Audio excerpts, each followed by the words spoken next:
Yeah, the indicator is there. Seems to be working. Hi! It's the first time I've pressed the record button of the SJ8 Plus, which I hope to be the underestimated member of the SJ8 family. Welcome to the Tech4O channel. It's been a while since I've had an SJCAM product that I liked, and I truly hope this one is one of those. I still can't tell you whether I like it or not, because I frankly have no impression. Just press the record button for the first time, but you can already see the video quality, the stabilization is working, and you can hear the audio quality, and all about the rest. Time for the review. Let's go.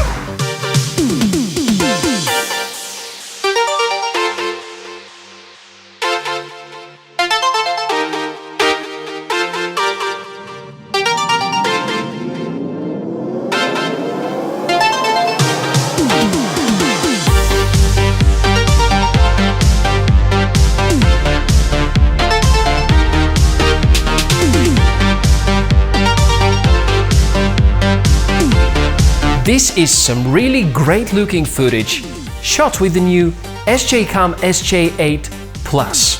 And at the time of making this video, the Plus model has a few unique features which make it quite competitive at a very tempting price. If you follow the channel on a regular basis, you might remember that in the past I've had some complications with SJCAM products, and I had severe difficulties while testing the SJ8 Pro. And because of that, I was a bit nervous at the start when exploring the SJ8 Plus. Let's make things right and explore everything about this camera, one step at a time. The Chinese company has released 3 models this year. One flagship, the Pro, one mid-range model, the Plus, and one budget camera, the Air. The Plus and the Pro do support true 4K, and it is stabilized via electronic image stabilization. In fact, I wouldn't call the Plus mid-range, it is much more than that. Doesn't support 60 frames per second at 4K resolution, but how many people will really use it on a daily basis? It's the summer of 2018 and the majority of the popular videographers are still quite comfortable with 1080p, which makes the SJ8 Plus a future-proof solution. The price you would pay for the combo with accessories is around $200, $50 less than the Pro model and $100 more than the Air. The box with the many accessories is fantastic, full of useful mounts, and I need to highlight one thing I didn't notice while reviewing the SJ8 Pro.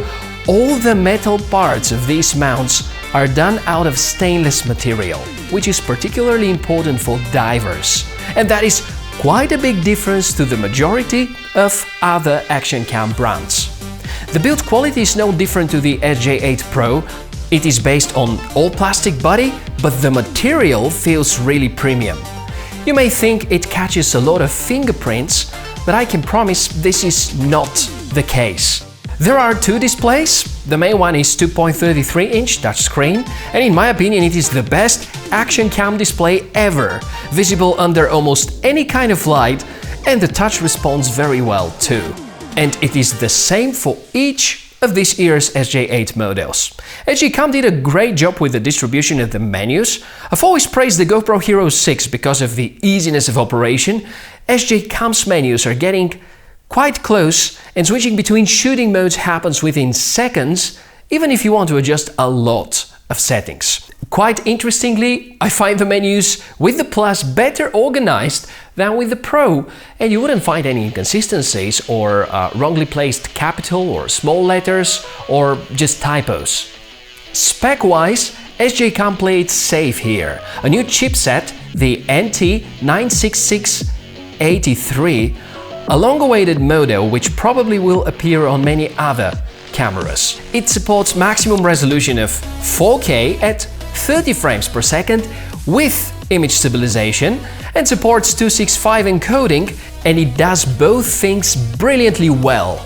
The lens here is exactly the same as in the Pro, 170 degrees wide-angle 7-layered glass, and the image is processed by the ultra-popular Sony IMX117, and I'm gonna mention just one thing, the Gopro Hero 5. Although a few years old, this sensor is proven to be an awesome choice for action cameras. It is nothing new, but we know this 12-megapixel sensor provides. You want to hear something funny?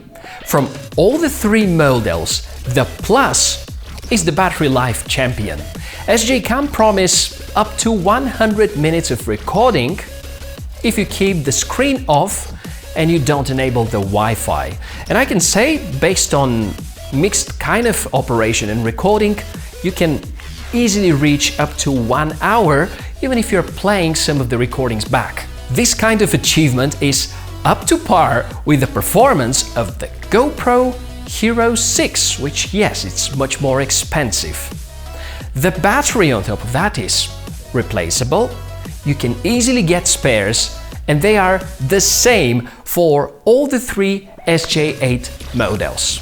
And the price is really affordable. If you're upgrading from SJ7, the battery from last year's model will fit the connector. However, a 3mm gap is going to remain, but it works. From the fancy features, the missing options are 4K at 60 frames per second, and some people may miss the more cinematic 24 and 25 FPS, which the Pro model is capable of. My greatest concerns during testing were performance and stability. For 2 weeks of heavy usage, can you guess how many freezes I got? One, just one, and it was likely caused because of the too slow Class 10 card that I was using. Recommendation is to have at least a U3 compliant microSD, and supported size is up to 128 GB.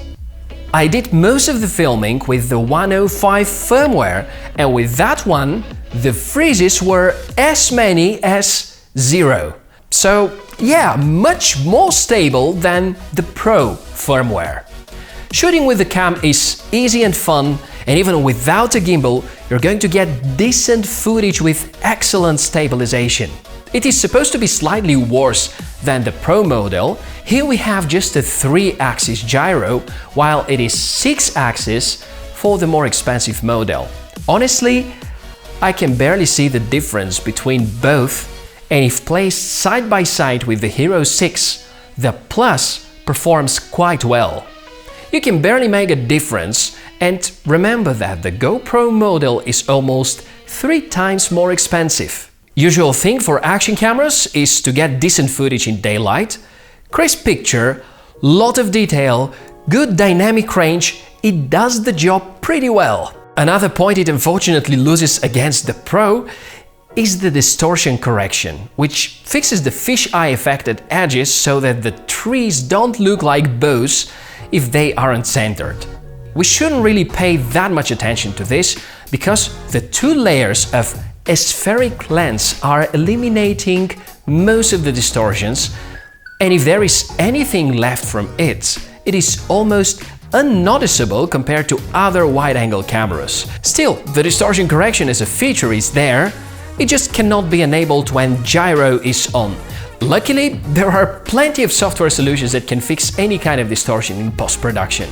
Should you film in darker areas, things are getting worse. Of course, small aperture means less light reaching the sensor, and the footage will lack the good quality that it has in daylight. I noticed that too bright objects will hinder the sensor capabilities for displaying surrounding objects and details.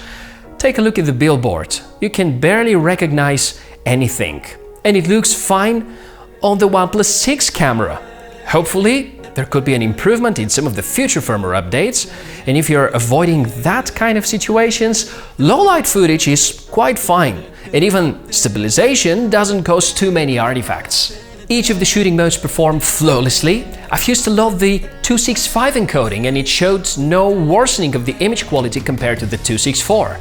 The 120 FPS on full HD was something I tested a lot. Slow motion is always fun to watch, and, well, it's brilliant here. That was well above my expectations, and I can only say good job, SJCAM. There are in total 9 shooting modes, and each one of them is 1 slide and 2 taps away from you.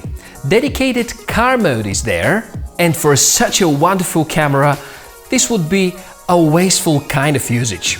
Time-lapse, slow video, burst, still photos, underwater, it is all there. Besides these shooting modes, SJCAM have pleased a very important community, the drone enthusiasts.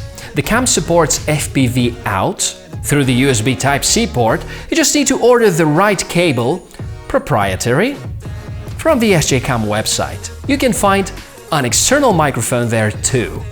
The smartphone app is the same as for the Pro model. Well, that software is far away from being perfect. If you have already used the Pro model, you may have to delete the app data in order to get the Plus recognized, and after that, it works. Many of you have shared negative experience with the app in the comments, and I'm encouraging you, if it misbehaves, collect details and logs and send them over to the SJCAM support team. That's the only way to show them that something has to be fixed. Can I say something bad about this camera? Not right now. I guess this model is a keeper. It does everything you'd wish an action camera to be capable of in 2018, even much more than what a normal user would wish for. And it entirely justifies its price tag of around $200 with accessories. I don't know, I still can't believe it all went so smoothly. Now, would you tell me which one would you prefer, the footage of the SJ8 Plus or the footage of the SJ8 Pro? And yeah, probably that's a teaser that a comparison is coming soon. Well, that's been everything I wanted to tell you about the SJ8 Plus. If you enjoyed the video, make sure to do whatever you regularly do, and thank you in advance for that. Well, if I didn't know that 90% of the audience here are males, I was about to send you a kiss, but right now, all you're getting is a smile. Thanks a lot for watching, have a brilliant day, and see you soon. Cheers!